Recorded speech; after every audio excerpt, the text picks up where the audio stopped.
This is Isaac Henderson, and you're watching Hot Facts with Robert Reese. Hot Facts with Robert Reese on all platforms. Go ahead. And I want to hop in on this. Very interesting because on my show, I just got done doing something similar, talking about this right here. And I want to say this. Now, people don't understand that in order for things to change, we can't always look for them to do something. It has to start from within. Like, community is one of the main things that people have to understand. A lot of people don't want to put themselves in that situation in the community because of what our own community is going to say about that person that wants to actually do that change. Okay, they'll kind of be afraid to be right there, because to be in that spot, you actually have to communicate with the other side in order to make a change. So when you are in that spot, people are going to say, well, no, someone's going to make up in their own head, I think this, and that's going to spread like a bad germ. And then it always shuts down, which is when you said, should they just put the National Guard in there? Now, people got to understand this. In order for it not to be a community against the police thing, the only other option is something like the National Guard. That is the only option, because they don't care about the police, and they really don't care about you. All they doing is trying to make sure the stuff is secure and ready. And that's it. Now, the gentleman said something just now. It was something about blacks, and I forgot what he just said, but I'm going to just break it down like this. I have a video right now that in 17 days has about 300,000 views, right? And awesome. It has 1,400 subscribers right now off this video, right? And my little daughter is light skinned, all right? So she was having trouble with another little girl, dark skinned girl, and they was picking on her and the little light skinned girls. So my daughter coming up crying every day. So I told her, you can't keep crying. They call you ugly, call them ugly back. So she did that, and the other girl was hurt. So the parents came, and I let them know that she comes up crying, and I told her she's got to stand up for herself. But then I told the kids, none of you guys are ugly. You guys are all friends. But I wanted them to know. But check this out. That was our own race. Dark against light skin. So if that can happen, people, just imagine just the complete opposite of that. We trying to make peace, and somebody has to be there to get along with the police and get along with us at the same time. It's something that's various areas where, you know, the black people that live there, you know, they're doing something else. You can't assume that. That's part of the problem right there. That's part of the problem right there, because yes, we got some people that might move out to a certain area. Now, I'm in Southern California. I'm pretty sure you guys have heard of Irvine, California. Yes, I have, sir. It's the safest place in America, right? Safest place in America with the highest rate of home invasions.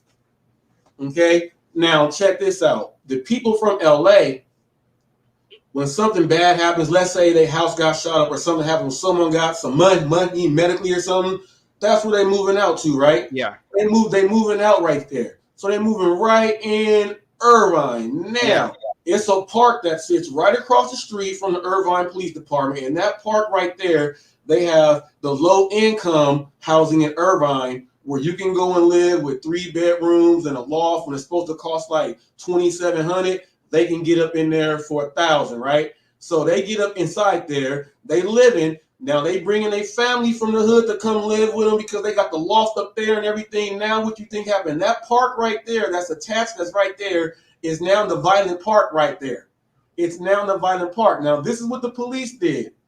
The police just start sending undercovers playing basketball and stuff. And then that's how they start cleaning it up.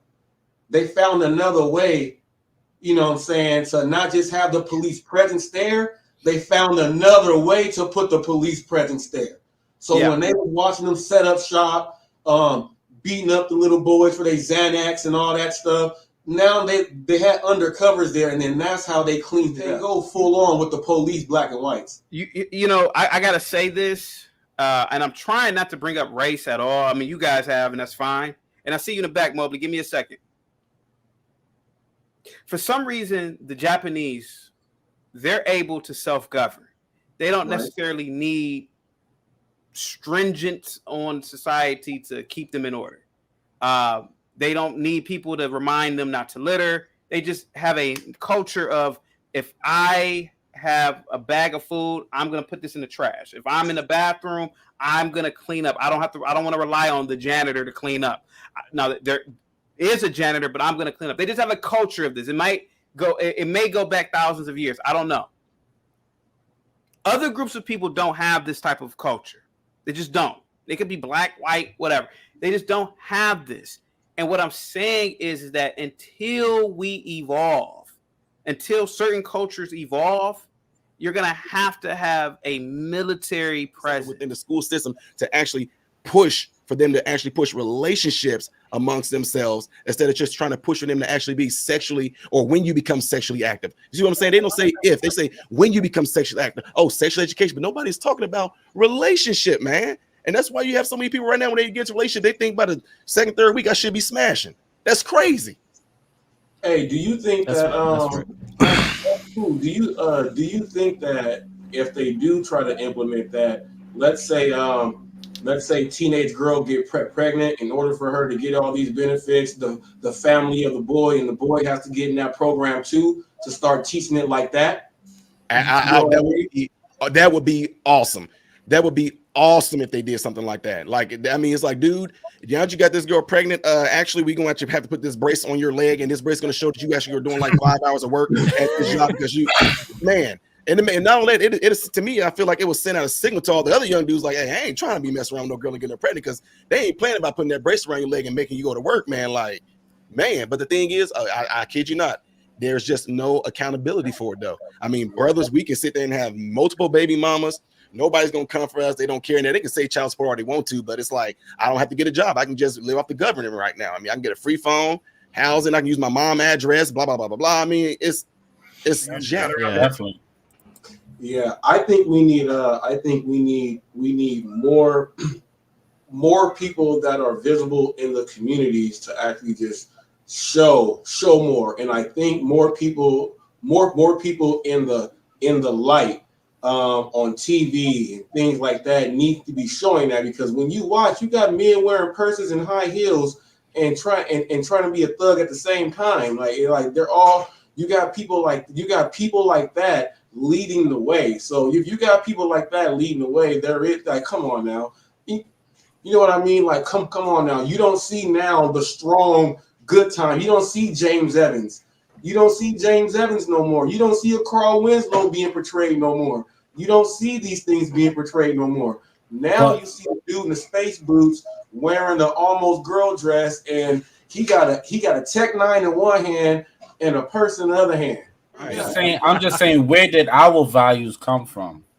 I think our values came from the Bible to let us know that those things are wrong. And once you take that out of the equation, is the mob, or why did the mob have a better understanding of not harming businesses and civilians? Well,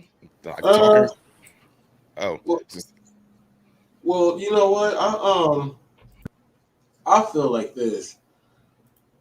It worked for them simply because a lot of the businesses in the community are all tied into everything. The businesses are up there on the front street, so you cannot go and mess up the businesses. You got to make sure everything, the streets are swept. It's good. They're going to respect the police when they come by. Like, it's like that. In order for it to go on, you got to have that ambiance there. You know what I mean? You have to have that. And then by them having it like that, that's when they were able to, you have crooked judges and lawyers and things like that. And that's how they're able to actually do it. We do it a completely different way. It's all about who wants to outshine who and all that, because there's no structure. We were brought here with no structure. And when something is formed, there's always something going in that tries to tear it down. So there's no structure when we try to create structure. It don't work. You know, they have it to where, and I'm just going to say, hey, whenever your skin is white and you're white, you have nothing to look back on, because all you're doing is looking forward. Why do you want to go from where you are to go do it like that? You don't have to. You don't have that obstacle. You know what I mean? So they're not going to do it like us. We are taught to fight and fight against each other to try to see who's better. They already have it. Right. I hear you. Yeah. So like, he's right about that. And like I said, guys, I mean, I'm just telling you, it's not that I'm bragging or anything like that. I did not want that type of lifestyle coming up, but I did not know what my family was involved in as I was growing up. And we're being taught this stuff from a young age of what we're seeing. And I kid you not, one of the primary things that still to this day, when you say what really changed, dude, fathers, y'all, I kid you not. Amongst these, I'm telling you, look, my family dealt with a Chinese triad. They dealt with the Russian mob. They dealt, not just dealt, still do deal. One thing that they keep close culturally is family. And what they do not play around with, and I'm just being real, women do not play no part in men doing no kind of business whatsoever. They already know their role. So think about it amongst us. Who's being pushed to be more successful amongst the black culture, black men or black women? It's women. Right. And who's being told how a black man better treat them a particular way? Who's being told, I better be this, you better come with all these credentials right here, otherwise you're not worth my time. But when you find this amongst those mob families and everything like that, they do not mess around with that. Yeah, they women can do whatever they want to in regards to, hey, yeah, go and get your education and all that. But they know their place when it comes to dealing with business. They know how to treat their men. It's like it's expected of them from a young age. These young girls are being taught. And in that business, they don't even know they're, like I said, I didn't even know. They don't even know that they're a part of a family that deals with things on that level of a scale. All they know is that mom is teaching me, I respect the men like this. When men are talking, I need to go ahead and go this way. I need to do this because they're talking about some stuff I don't need to hear about right now. So these certain, like when I say principles, are being instilled in these kids from a young age. Young boys are being taught by their dads. I love my son. Son, look what I do. This is what we do. They take their sons with them.